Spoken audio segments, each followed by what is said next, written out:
Om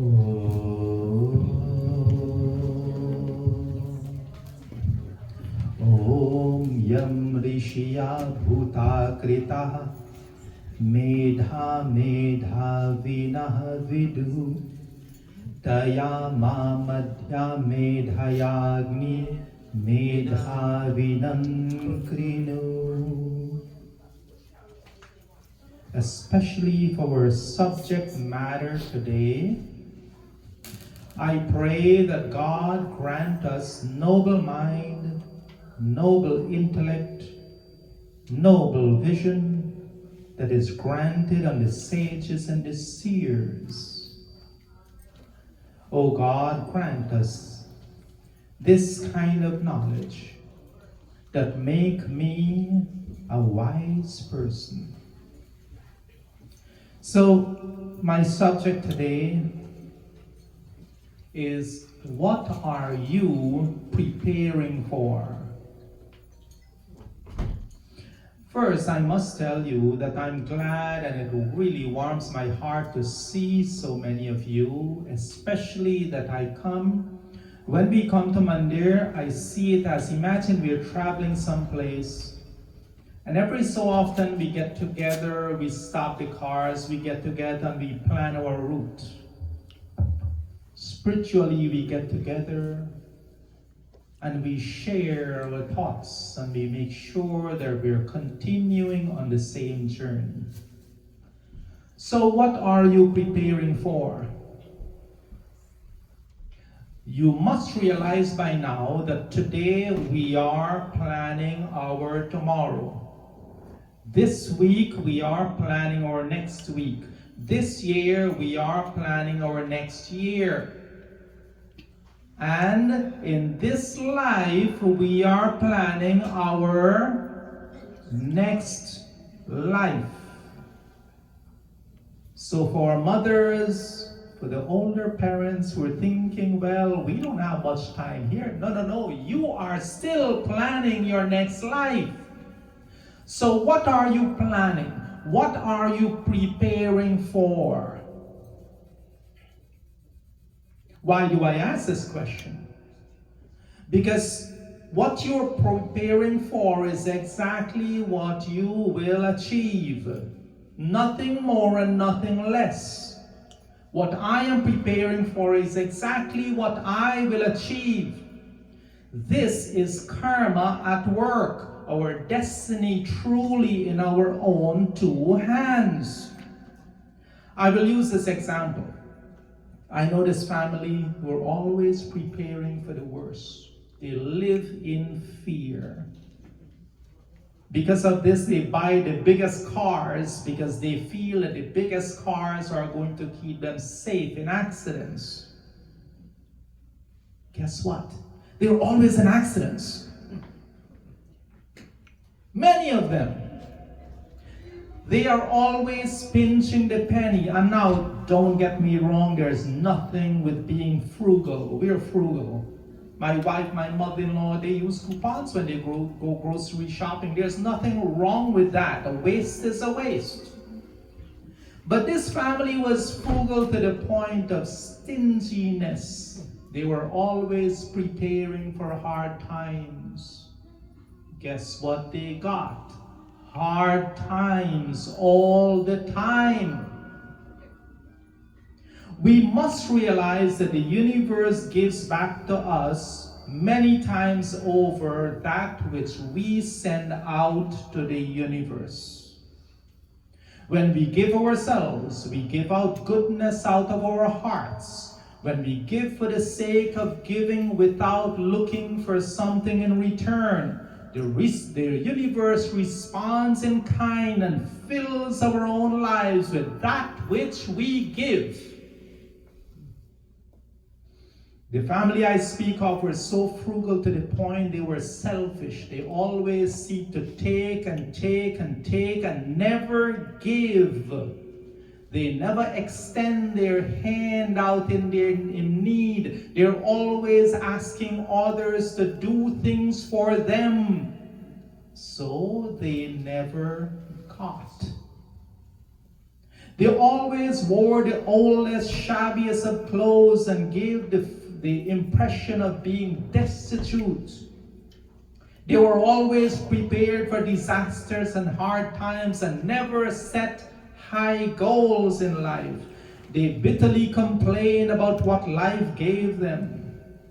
But ultimately, they received what they prepared for because that was their goals. If all I do is speak of the bad things in my life, can I expect bad things in my life to go away? No. That which I keep close to my heart, that which I focus on becomes my own reality. So when I focus on negative things, I create more of those negative things in my life. That which you expend your thoughts and energy on, like fertilizer on trees, they grow. The Native Americans, and I'm sure some of you heard this before from me, they used to tell this story.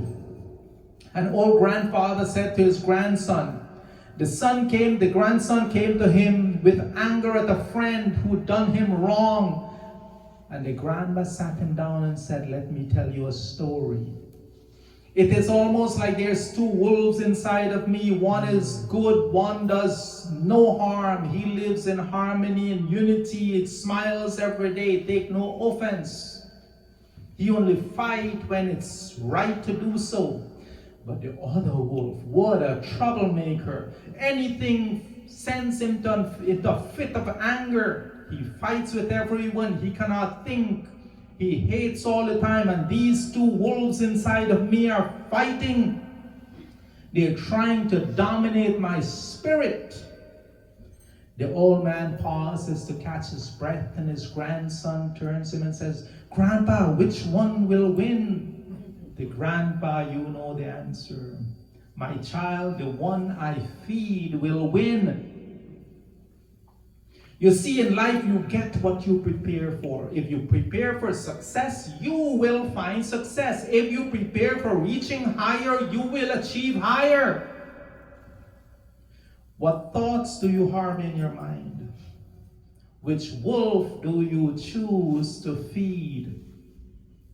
Do you choose to feed the divine thoughts of love and tolerance and peace and patience? Or do you choose to feed the thoughts of hate and vindictiveness and jealousy and greed? Or positions? Which one do you feed? Bhagavad Gita tells us about a different way of thinking. Sattva sanjayate jnanam rajasaha lobha evacha pramada mohu tamasa bhavata ajnanam evacha.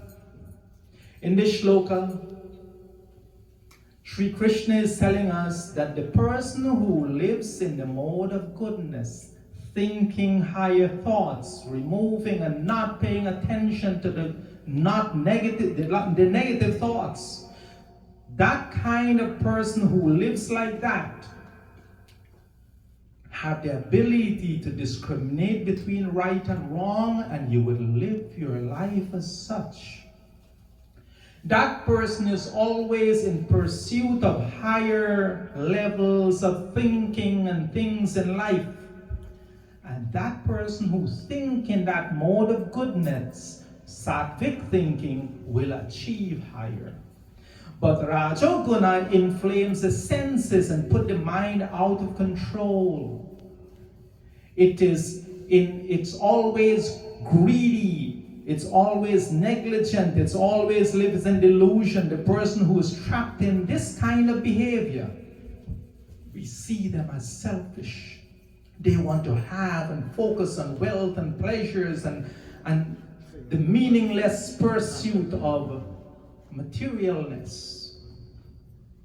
The person who is on the lower level of thinking, tamoguna, that person is usually lazy, no sense of direction, no sense of ambition. They're covered by ignorance.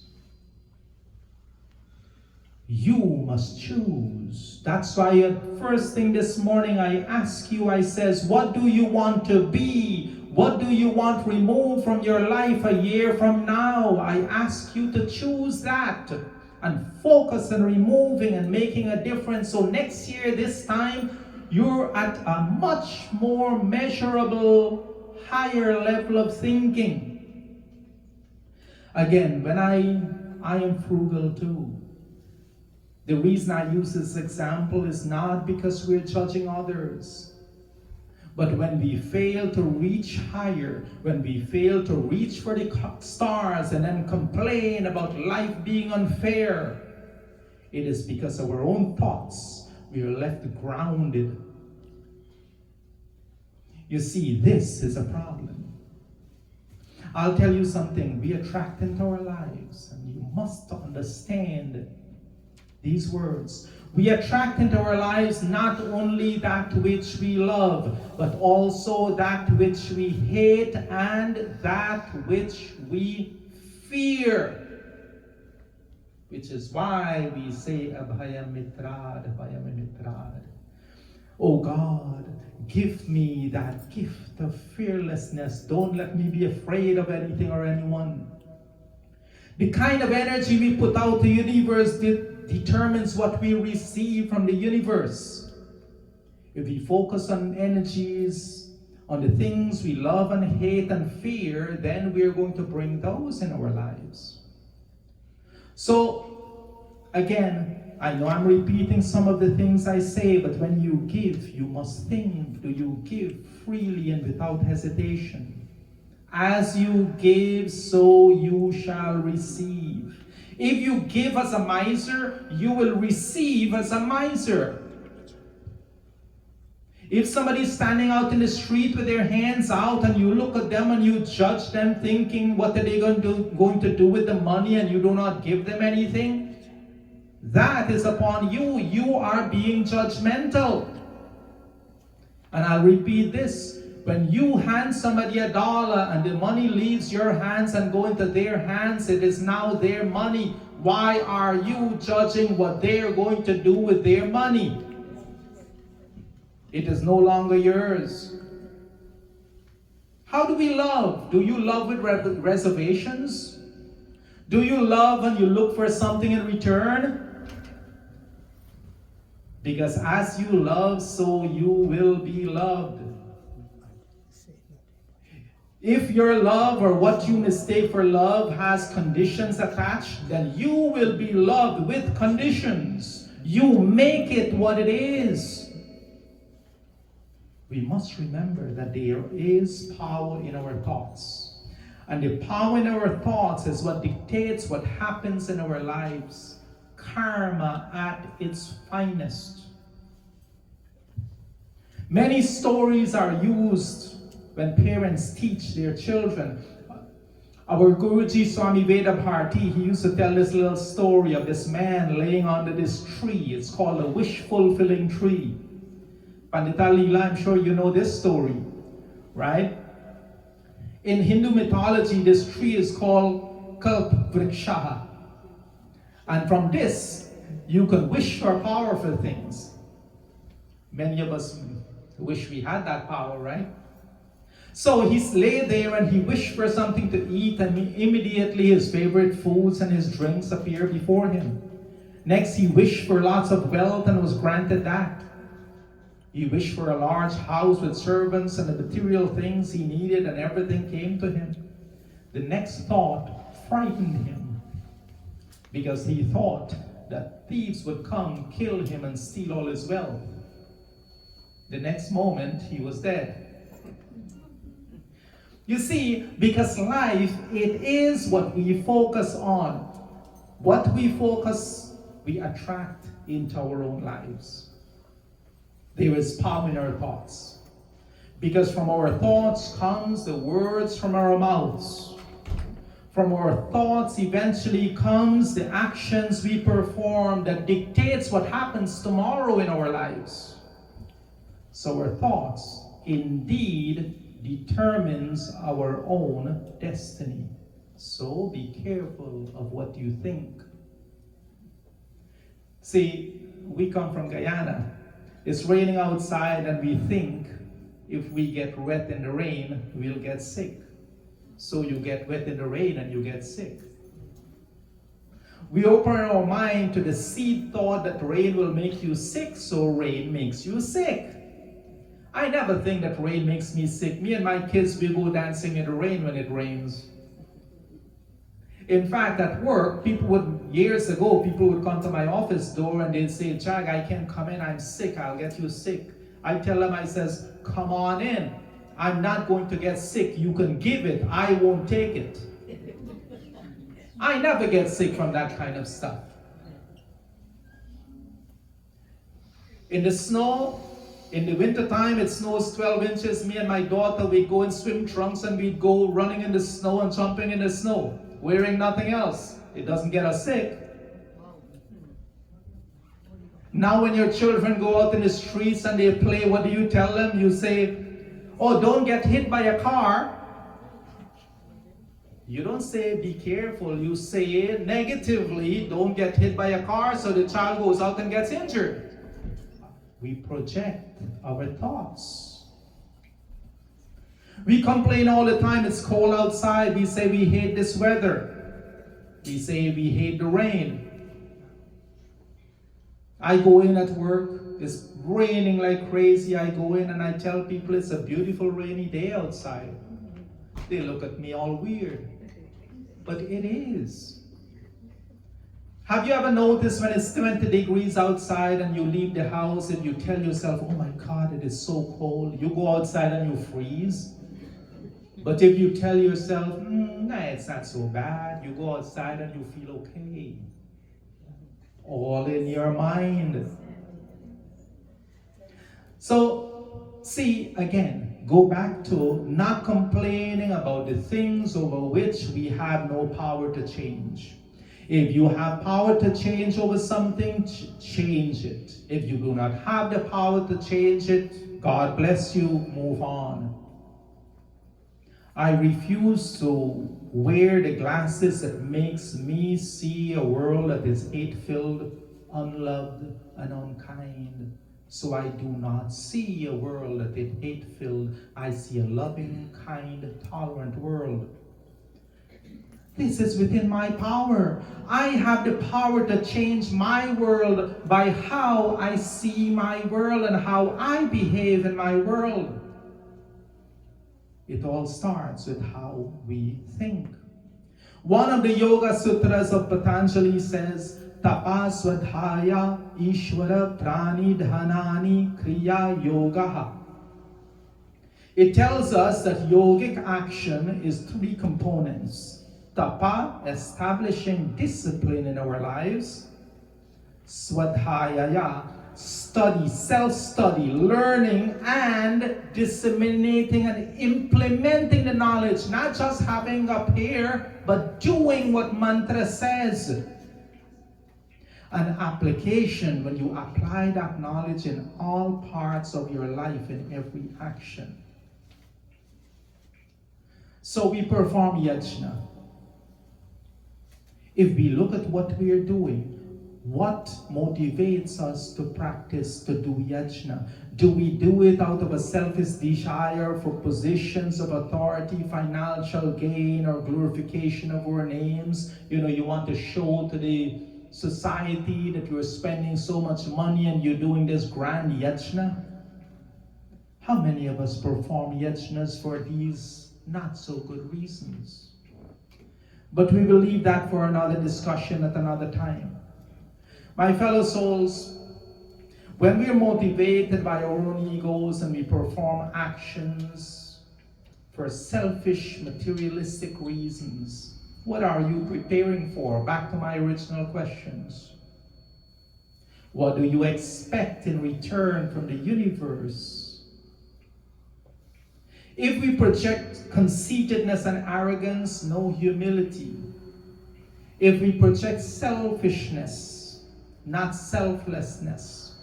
If we project pompousness and misplaced pride, not divine virtues, what do you expect the universe to give you in return? Good things? No, certainly not. Think big, don't think small.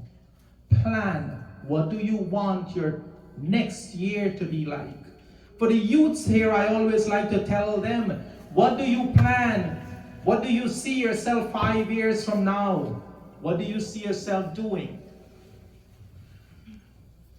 My brother Ricky, 5 years from now, I'm sure you have a plan. You know exactly where you want to be, what you want to do. When you look ahead 10 years from now, what do you want to be? How do you see your life being? If we don't think like this, then what happens will happen. See, I will leave you with this message. What are you preparing for? Reach higher and higher. Don't sit and suffocate the endless potential that you were gifted with. Make use of it. Think bigger every day. Take your mind to new heights. Every time you come to Mandira, I want to ask you, and I'll leave this with you, please. Next year, this time, you should know one new mantra, not word for word alone, but you should know what it means. Think about your favorite mantra that comes to mind. Ask me. I will send you the word for word meaning of that mantra, or any pandit in this mandir will do so for you. Ask us. Take your mind to a higher level by doing that. And when you do so, when you improve yourself day to day, only then we can krinbanto vishwam aryam, then we can help others to improve their life and make the universe a better place. In this way, my fellow souls, we can really and truly make a difference. We can propagate peace, love, unity, and bliss. So I leave you with that question. What are you preparing for? I thank all of you for being kind, patient, and attentive. Om Purnamada Purnamidam Purnat Purnamudachyate Purnasya Purnamadaya Purnameva Vashishyate. With love and humility in my heart, Namaste to each and every one of you. Om Shanti Shanti Shanti Om.